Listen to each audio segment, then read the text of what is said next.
Okay, what's up, guys? Alright, this is my Trane XE1200 series heat pump. It's a 1.5 ton. As you can see by how nice and quiet it runs, this is not a good one. Yeah. Okay, so this is what they called high efficiency back in 1999. I guess 12 SEER was the shit back then. Now you can get them 20 SEER, I guess. It's made in 1999, Tyler, Texas. Let you have a look at the model number plate here. See if my camera will focus on this. Come on. Oh, there you go. Okay, so I got done just doing a little bit of summer maintenance on it, and I thought I'd get the gauges out and check the refrigerant charge on it. I haven't checked it since 2006. It's 2012 now, so that'd be time check. I know there's no leaks, but anyhow, we're just under 90 degrees here today in June, and we got it 72 dry bulb in the house. 40% relative humidity gives us a wet bulb temperature about 56 degrees. So that would call for a target superheat just around 8 degrees Fahrenheit, a little bit over, about 8.5, what it calls for in the chart.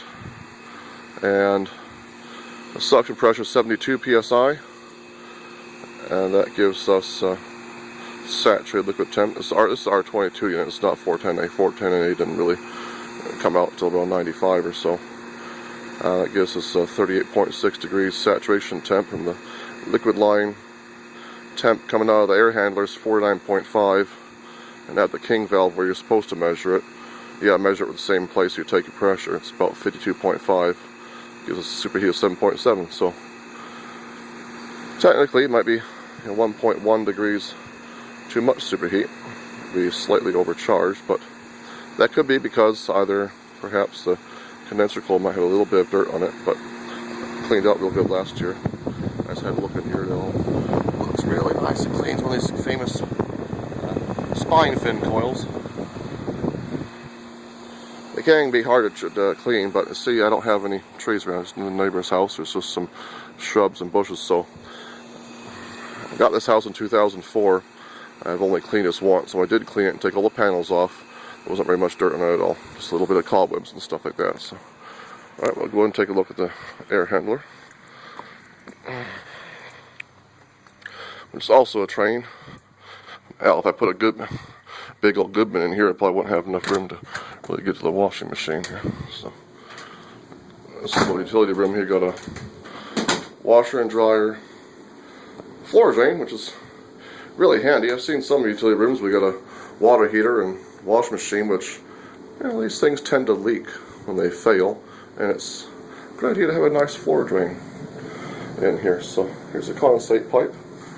You got your vent here, a primary drain, and a proper P-trap, not a DIY mess of 6 or 7 different elbows glued together with no primer. I've seen some hacked installs, but let's see, it's dripping real good. And of course, you want your water heater, a pressure relief line also plumbed within 6 inches of the floor, above the floor as well. So here's the air handler. It's got a 10 kW heat kit in it, which the installer did a really good job. Didn't soft solder the lines or anything like that. Blower motor is really easy to take out. You just take out these 4 screws here. Well, pull a disconnect first, of course, and disconnect your thermostat wires. And here you just take out, I think it's just 2 screws, and unplug the wire and harness the motor over, which is right behind here. And the blower motor sits sideways, it just slides right out about 6-7 inches. It comes off 2 tracks, so you can take it outside and clean it, which I did last winter. But yeah, it's just really nice and quiet. You can hardly hear it run. Now what I did is when it got really hot a few days ago, it wasn't really working as good as it should. So I got to checking, thinking about things and stuff, and I noticed when I changed the filter that the static pressure in here was almost negative 0.5. This is what I don't like about, the only thing I didn't like about this install. They got the return air, it's 8x16, which is fine. It goes up in the attic, which is unconditioned space, which I don't really like. Turn the light on here. Okay, it goes above the ceiling here, and down this 2x6 wall here to this big old grill down here. Now this inlet restriction was restricting it so much, so what I did, I noticed that they put the sheet metal box it's sitting on down here. It's right against the wall here. So I thought, hey, wait a minute, I could relieve some of this pressure, so I did. So I got the old handy Sawzall out, move this table over right here, and cut me another little return air here, grill here. It's not that big, it's about 8x12, but it goes directly underneath the air handler. There's a lot of air going through here. You can tell it's a little bit too small because it's really howling through here. But that relieved the. See, when you do your total static pressure air handler, a lot of people just check to supply air, to see if you got too many restrictions in your ductwork.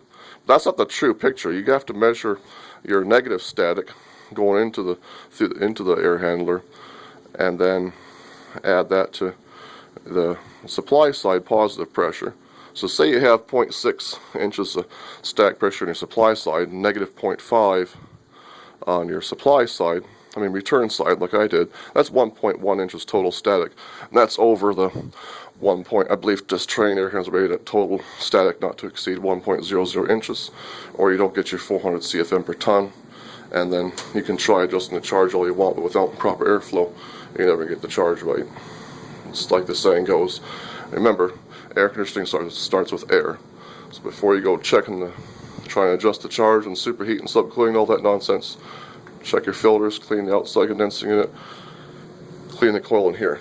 Now, let me just show you something real quick before I go, how easy this thing is to do maintenance on.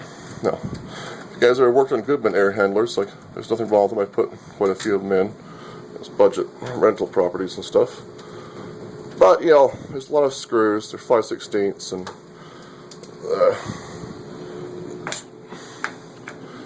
cheap sheet metal making them strip. But these will never strip, as long as you don't lose them. These are nice plastic thumb screws, you don't need to tighten them down that much. Just take those two screws out, no tools required, see? Pull this back up a bit here, lift this off. The panel down here. There you have my 3M Filtrete 16x20 air filter. Lift this rod down, swing out of the way, hold off, and here's your nice slant coil. Just turn that.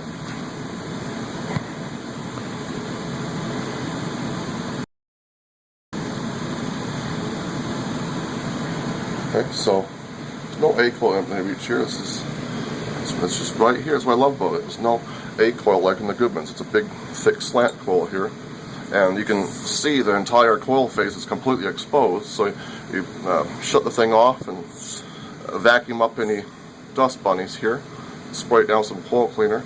And what I like to do is get a short washing machine hose, hook that up to my drain the water heater right here, the garden sprayer, and use the warm water, because this isn't really that hot at the bottom of the water heater. Just, heat rises. So I take some warm water off of here, spray the coil down with it. That way I'm killing two birds with one stone. Clean the evaporator coil here, and getting rid of any sediment or junk building up in the water heater. That way I'm doing two services in one time. And put it back together, you just put the make sure the arrows are pointing at the coil. You want to put these filters in backwards. The reason I use these filters, they're quite expensive, but see, they have this wire mesh on both sides of the filter. What that does is it stops my pet peeves.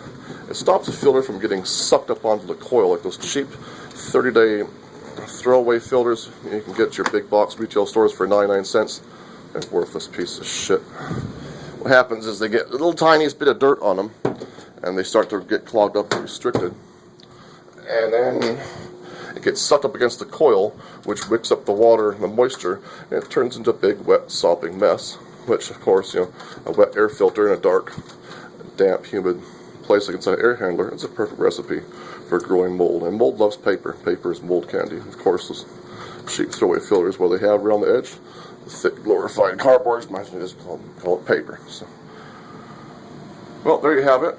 It's my little Trane system here. It's getting a little old. It's not as high efficiency as the new ones, but you know, hell, if it works, if it ain't broke, don't fix it, right? Well, that's all, folks.